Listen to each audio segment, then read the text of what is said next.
common for Massachusetts to be number one, so I'm not surprised by that at all. What's important is that we stick to the plan. For 4 years, this administration has had a plan for investing in target industries like life sciences, biotechnology, green energy. Those industries are now growing at double-digit rates. Those investments are now paying off. I would agree that we need a stable tax policy. We need a regulatory environment that is streamlined, that works for businesses. But most importantly, we need to be friendly to business. A recent poll by CSNBC indicated that Massachusetts is the 5th friendliest state to do business in the country. We're not Taxachusetts anymore, contrary to popular belief, or contrary to what some would have you believe. I'm a businessman. I've created jobs. I've built businesses, I've bought struggling businesses, fixed them and sold them. I know what it takes to build a business through good times and in bad. And I can tell you that if I'm not successful in this election, I'll proudly go back into business because I'd love to do business in this environment right now. It is fragile. It's very fragile. We're not out of the woods. Although we've created jobs for 6 straight months, and although our economy is growing again and revenues are above benchmark, it is fragile because the rest of the country is lagging. And it does risk pulling Massachusetts back down. But it's not uncommon that we would come out first. It's because of the policies of the Massachusetts legislature and of this administration. Thank you. Thank you. All right. Thank you both. I remember I asked folks if we just hold all applause until the end of the forum. I think that will be fair, and it also helps us to retain time because I like to talk too. So, all right.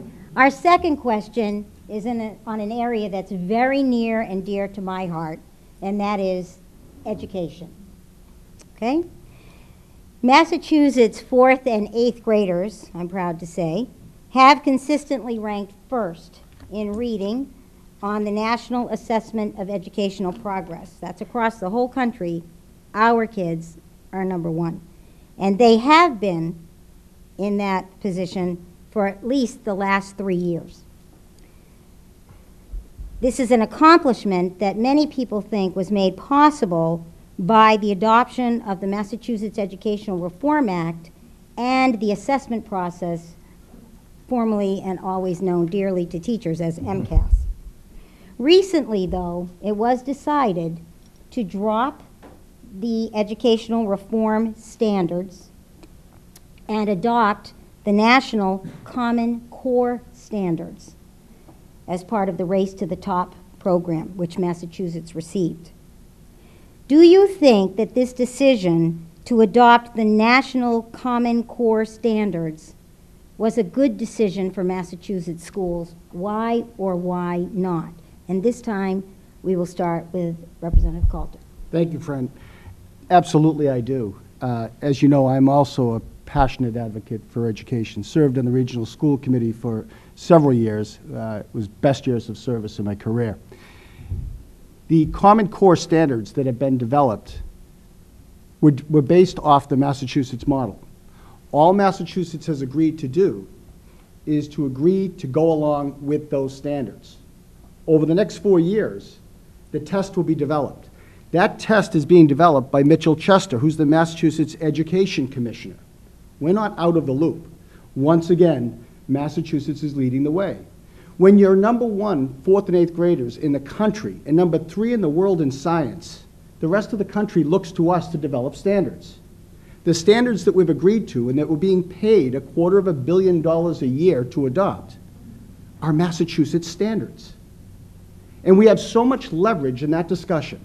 We have so much leverage in that debate that if the test that our commissioner develops for the rest of the country doesn't meet our requirements, we don't have to accept it, and we can keep the money.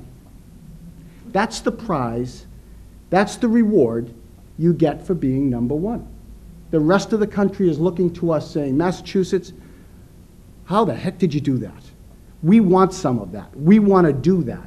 So the Common Core standards aren't federal standards that we're unfamiliar with. They're our standards. And the test that's being developed is going to be like the Massachusetts MCAS. It's being developed by our commissioner. He's heading up, he's the chairman of a 26-member board charged with developing that test. Common Core standards is the reward we get for being number one in Massachusetts. Thank you. All right. Joe? Well, I'm going to go off and start with, it's nice to be number one in education, and with that, there's always room for improvement. No matter what, when you're on top, yeah, it's nice to be there, but you have a ton of room. We have a ton of room here in Massachusetts for growth.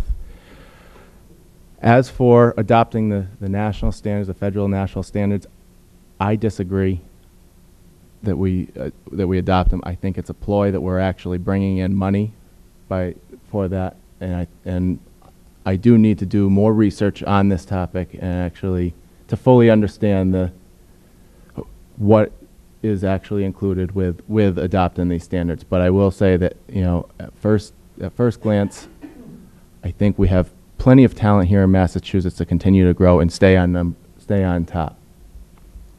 Okay. Well, I have a second part to this question, and I'll start it with you, Joe.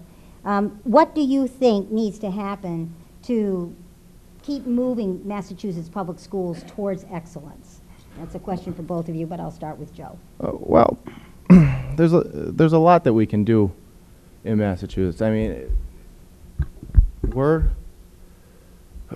one of the big things that we need to do, first of all, and I'm going to get back to this in just about any topic that we address tonight, is we need reform across the board, because what we've done is we continue to spend and spend and spend, and the only way to continue to grow our education system is to spend more money on it. We need to, what we've done here in Massachusetts, we've put it on the onus of the taxpayers, and we've continued to raise taxes on them. What we need to do is reform some of our other programs to be able to find the money to continue to spend to bring in that and narrow that achievement gap between our towns. I myself am actually a product of school choice. I'm no stranger to the program of being able to go and leave one system to go to another to find a more affable system, such as, I left Agawam, which was I believe it was a 30 to 35 to 1 ratio of students. I went to Southwick, where I moved over to Southwick, where it was about a 15 to 20 to 1 ratio. I can't stress how important education is in today's society, and we need to continue to shrink that achievement gap, but we have to start with reform first. Thank you. Tom? Reform is a great word. Let me talk about what it means to me, Fran. We are the greatest state in the country when it comes to education, but we're not great all around, and we need to talk about that. If we don't, we can't fix it. There is a huge achievement gap. The kids that are getting quality education, it gets better every year. The kids that are not getting a quality education,